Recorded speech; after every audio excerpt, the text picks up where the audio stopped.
करबे रे बिया कांसा घोटी पानी देबो आबे हमर घर कांसा घोटी पानी देबो आबे हमर घर ये सोन कोथा कोहे दादा कीरा कहबो यार अरे सोन कोथा कोहे दादा कीरा कहबो यार देखे सुने भालो आई पढ़ो जे जाने देखे सुने भालो आई पढ़ो जे जाने एक मुहे सुना मोके कोते के माने एक मुहे सुना मोके कोते के माने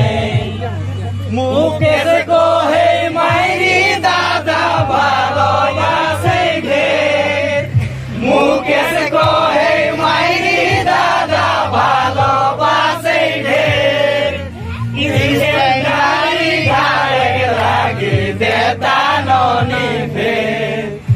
इसे नारी घाड़े लागी देता नोनी फेर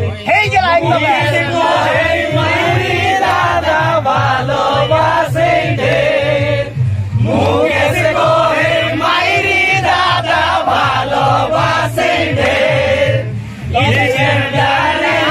गाड़ी देता नोनी फेर इसे डाली गाड़ी लागी देता नोनी फेर इसे डाली गाड़ी लागी देता नोनी फेर।